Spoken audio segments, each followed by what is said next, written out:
Welcome to another Sunday edition of your weekday program, The Daily Debate, here on Nile TV International. I'm your host, Nancy Sarah Barakat, and tonight we've got two topics lined up for you. On the first half of the program, we'll be focusing on President Abdel Fattah el-Sisi's recent interview with the Italian daily La Repubblica, where he discussed several issues topped by the unfortunate death of the Italian student Giulio Regini.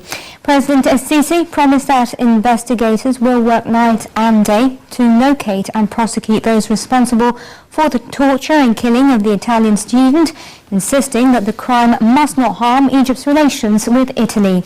Also, during the interview, the president touched on the region's war on terrorism, saying that military intervention in Libya is too risky and that foreign powers should support the internationally recognized government in the east of the country. The president also stressed several times during the interview on the necessity of lifting the arms embargo on Libya by the United Nations in order to allow the country to combat terrorism. Later on in the hour, we'll be discussing another hot topic here in Egypt, and that's the expected cabinet reshuffle. Over the past period, we've witnessed several changes to the cabinet of Prime Minister Sharif Ismail, topped perhaps most recently by the dismissal of the Minister of Justice, Judge Ahmed Zind.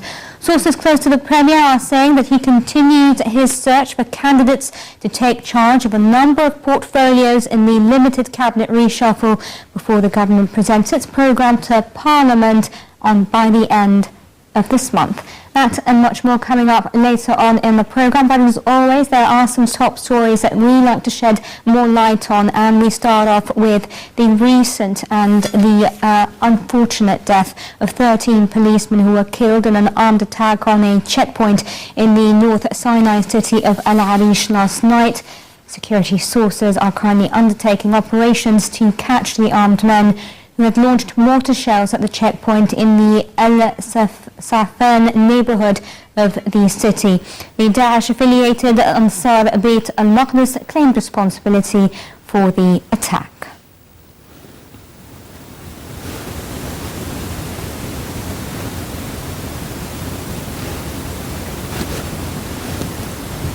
Last week saw the Grand Imam of Al-Azhar, Sheikh Ahmed al-Tayyib, tell a German magazine that Europe must support all moderate Islamic institutions that adopt the Al-Azhar curriculum, adding that the curriculum is the most eligible one for the education of the youth.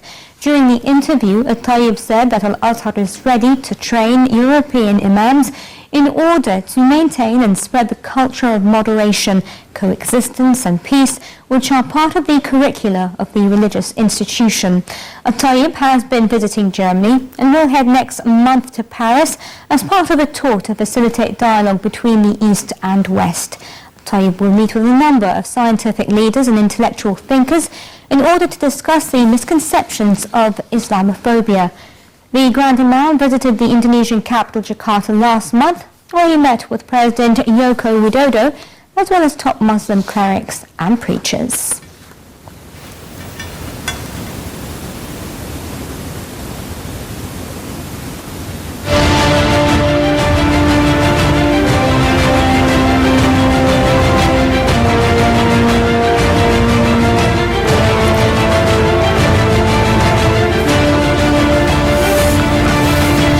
Tell us more about the Grand Imam's visit to Germany. Let's speak to Dr. Ismail Hamid, researcher of Islamic Studies. Thank you very much for your time.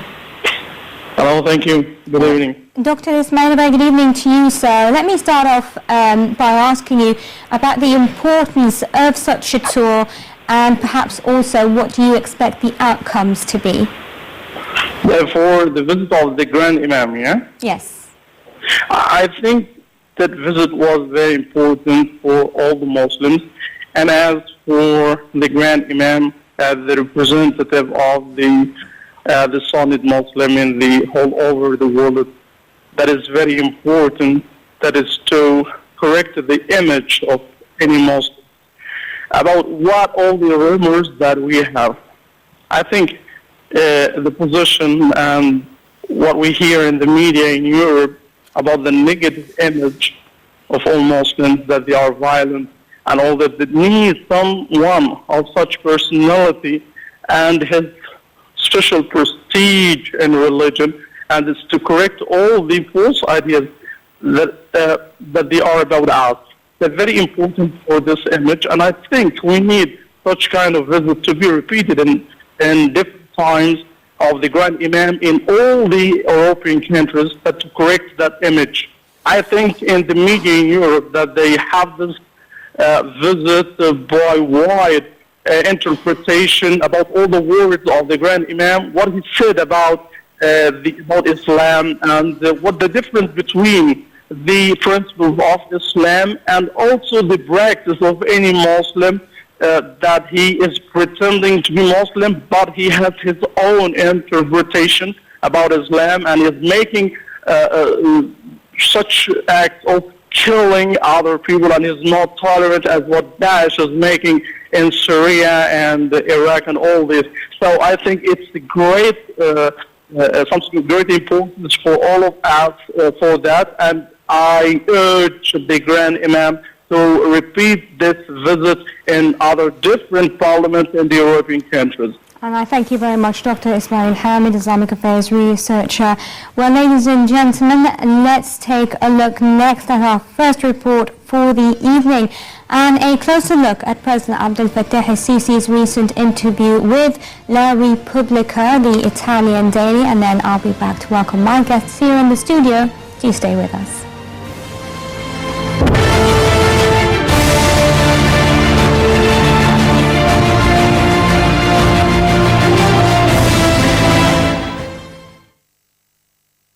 In an interview with the Italian daily La Repubblica, President Abdel Fattah el-Sisi described the death of Italian student Giulio Regeni as terrifying and unacceptable, saying that the Egyptian authorities spared no effort while working with the Italian authorities to identify the perpetrators.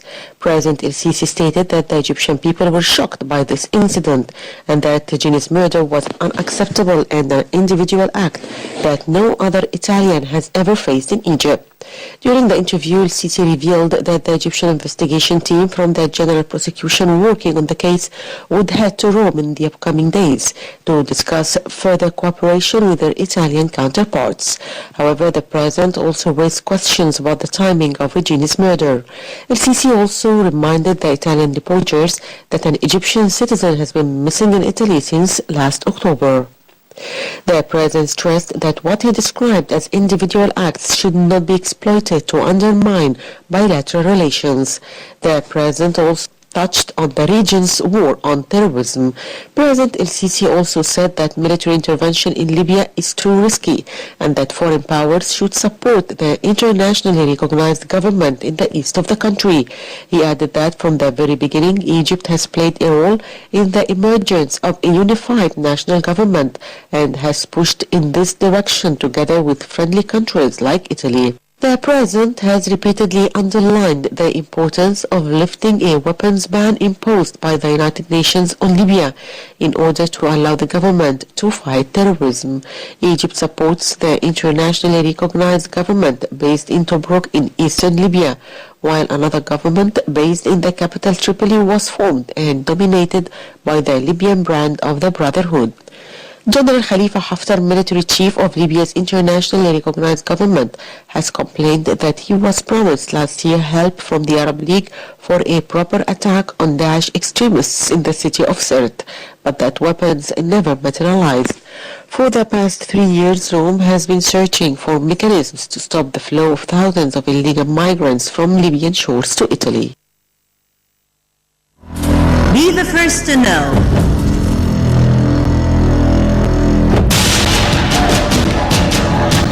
The news live at the site of the event. Information on events as they are happening. If it's breaking news, it's Nile TV.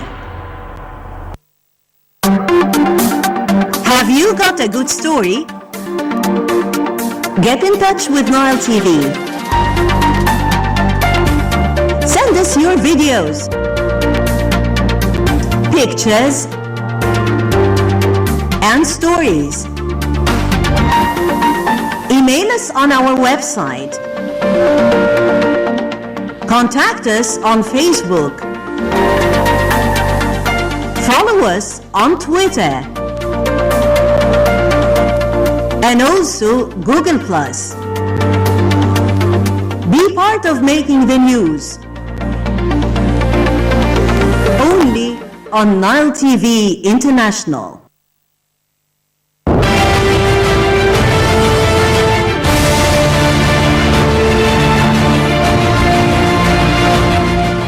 Back, ladies and gentlemen, allow me to welcome here in the studio Mr. Nabil Zaky, Chairman of the Board of Al Ahli newspaper. Thank you very much for coming in tonight.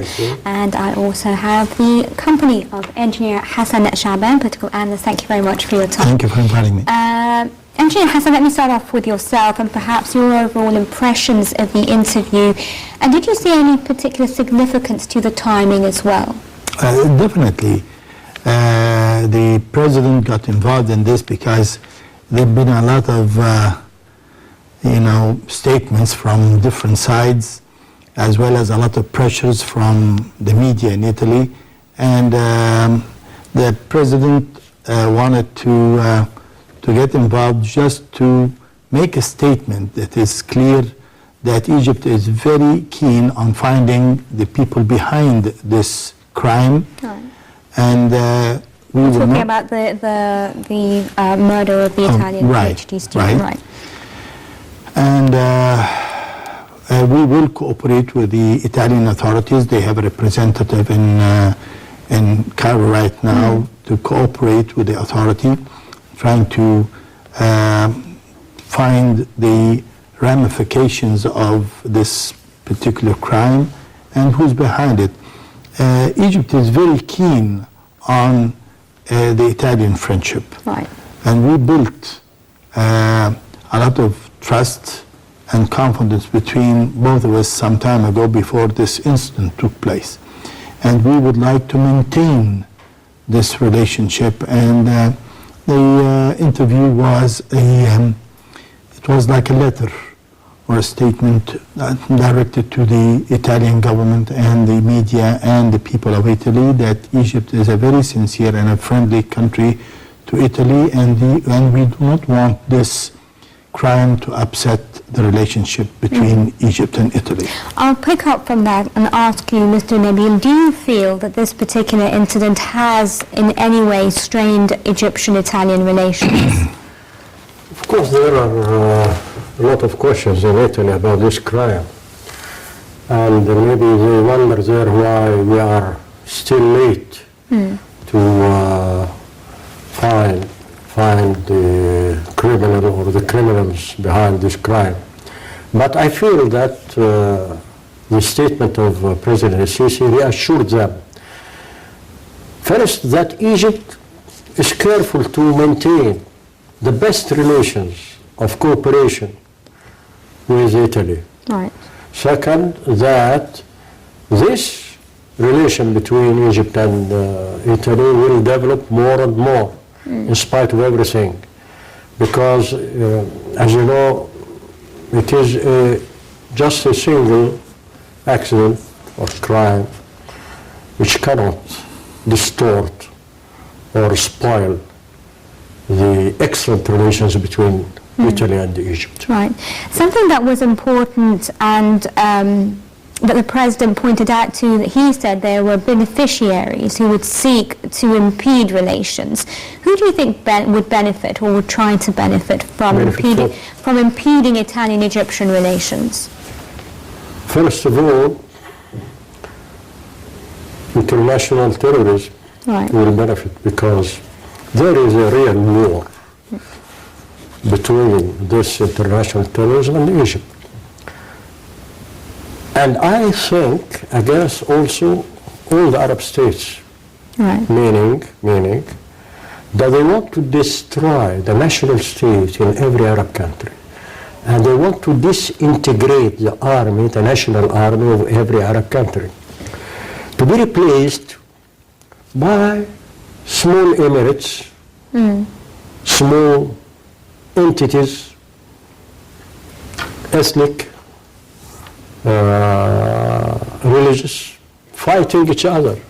In this case, of course, they must know that Israel will be the first one to benefit from such activities. Right. So let me come back to you, Engineer Hassan, and ask you about what you think the impact of the interview was back in Italy. How did you think it was received by the government, perhaps, and as well by public opinion? You see, I think there is an understanding between the Egyptian government and the Italian government.